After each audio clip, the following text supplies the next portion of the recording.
등비급수 1단계, 등비급수 계산 첫 번째 시간입니다.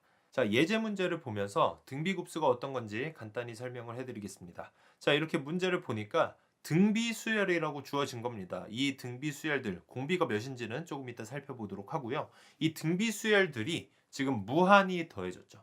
이걸 무한히 더하는 걸 우리가 급수라고 배웠었잖아요. 자, 등비수열을 무한히 더한다. 이걸 바로 등비급수라고 하는 겁니다. 자, 그래서 저 수열을 보니까 첫 장이 6분의 5고요. 등비수열이니까 공비를 구해줘야 되잖아요. 공비는 어떻게 구합니까? 둘째 항까지 몇이 곱해졌는가 살펴보니까 마이너스 6분의 5씩 계속 곱해지고 있잖아요. 그래서 첫 장과 공비를 구했으니까 일반항까지 나타낼 수 있습니다.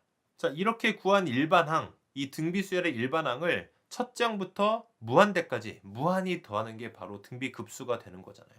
자, 등비급수를 구하는 과정, 급수기 때문에 이것도 두 가지 순서를 그대로 지켜주셔야 됩니다. 첫 번째, 부분합 SN을 구해줘야 되겠죠.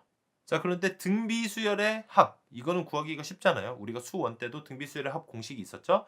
1-공비분의 첫째 곱하기 1-공비의 n승. 여기다가 그대로 대입을 해주신 다음에 이걸 좀 정리를 해주시고요. 자, 두 번째 순서 뭡니까? 리미트를 보낸다. 극한으로 보내는 거죠. 자, 얘를 n을 무한대로 보내주면 자, 어떤 상황이 펼쳐지냐면요.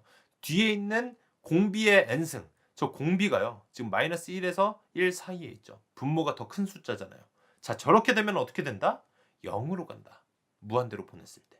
자, 그러면 앞에 있는 1만 남죠. 1이 앞에 있는 11분의 5와 곱해져서 정답은 11분의 5가 되는 겁니다. 자, 이런 식으로 등비급수를 계산하는 방법은 어렵지 않습니다. 어차피 부분합을 구하는 것도 등비수열의 합을 구해주면 되는 거고 리미트를 보내주면 되는 거잖아요. 근데 이 과정을 조금만 더 살펴보면 계산하는 과정을 조금이나마 줄여낼 수 있거든요. 자, 그래서 그 공식을 유도하는 과정을 간단하게 설명을 해드리겠습니다. 자, 우선 이 등비급수를 구하려면 리미트 SN, 그러니까 부분합 SN을 구하고 나서 리미트를 때려주면 되는 거잖아요. 자, 부분합은 1-r분의 첫째 항 곱하기 1-r의 n승이었습니다. 이걸 리미트를 붙여줄 건데요. 여기에서 중요한 건요. 저 뒤에 있는 r의 n승이에요.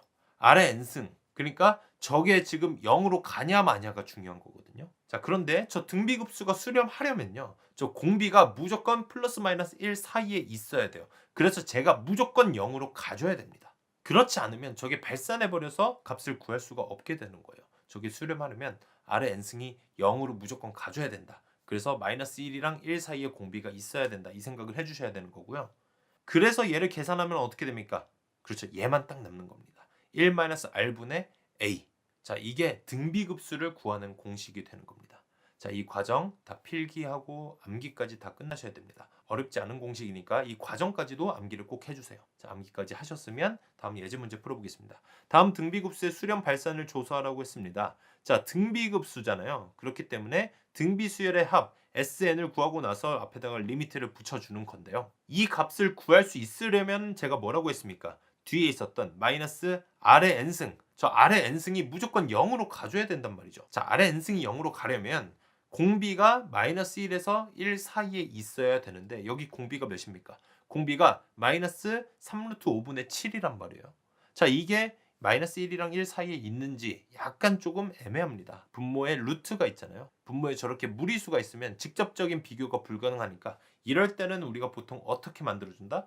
양변을 그냥 제곱을 한다. 제곱을 하면 저 무리수가 유리수로 바뀌겠죠. 그래서 제곱을 해주니까 분모가 45, 분자가 49가 됐습니다. 45분의 49가 1보다 큰 값이기 때문에 공비가 저 플러스 마이너스 1 사이에 있지 않잖아요. 그러면 아래 n승은 0으로 갈 수가 없다. 얘는 발산한다. 이렇게 생각하시면 되는 겁니다. 자, 그래서 저 등비급수의 값을 구하려면요. 일단 가장 우선 조건은 공비가 플러스 마이너스 1 사이에 있어야 된다는 거. 이거 꼭 명심하셔야 됩니다. 자, 다음 문제 보겠습니다. 이번에도 급수를 구하는 건데 여기 안에 7의 n승, 3의 n승 같은 등비수열들이 있잖아요. 자, 얘는 아마 등비급수가 되지 않을까 이렇게 생각을 하시면서요. 이걸 풀어주시면 되겠습니다. 일단 저기 일반항을 지금 분모를 따로 쪼개서 계산을 할 수 있겠죠. 그 다음에 앞에 있는 거 보니까요. 7의 n승분의 2의 2n승 플러스 1. 자, 2의 2n승은 4의 n승이라고 생각하고 뒤에 플러스 1은 어차피 2가 곱해져 있는 거잖아요. 2를 앞으로 끄집어내서 7분의 4의 n승. 뒤에 있었던 것도 7의 n승분의 3의 n승을 7분의 3의 n승 이렇게 n승으로 다 묶어주는 게 좋습니다. 그래야 하나의 등비수열로 생각할 수 있습니다. 자, 그 다음에 얘를 시그마를 앞뒤로 쪼개줄 수 있는가? 자, 이렇게 둘 다 쪼개려면 뭘 생각해야 된다? 둘 다 수렴할 수 있는 값인지를 체크를 해줘야 되는 거죠. 자, 그런데 둘 다 등비급수잖아요. 등비급수가 수렴하려면 어떻게 돼야 됩니까? 공비가 플러스 마이너스 1 사이에 있어야 된다. 앞에 있는 건 지금 7분의 4가 공비죠? 얘는 플러스 마이너스 1 사이에 있잖아요. 그래서 얘도 오케이. 자, 그리고 뒤에 있는 것도 7분의 3 플러스 마이너스 1 사이에 있잖아요. 둘 다 수렴한다라고 생각하시면 됩니다. 자, 그래서 이렇게 둘 다 쪼개서 생각을 할 수 있고요. 쪼개 놓고 보니까 등비급수가 두 개 생긴 거죠. 그럼 앞에 있는 것도 등비급수 공식 1-공비분의 첫째 항 공식에 그대로 대입만 해주시면 되는 거예요. 이제는 이 과정을 생략하는 겁니다. 부분합을 구하는 과정을. 그래서 공비는 7분의 4, 첫째 항은 저기다 n에다가 1을 집어넣어주면 되겠죠. 1을 대입하면 7분의 8이 될 겁니다. 이거 계산해주면 3분의 8이 되고요. 뒤에 있는 것도 마찬가지로 1-r분의 a를 그대로 계산하는 겁니다. 공비가 7분의 3, 첫째 항도 7분의 3이기 때문에 계산을 해주면 4분의 3이 됩니다. 그래서 앞에 있는 거에서 뒤에 있는 걸 빼면 정답은 12분의 23이 됩니다. 이해되셨죠? 연습 문제 충분히 풀어보세요. 감사합니다.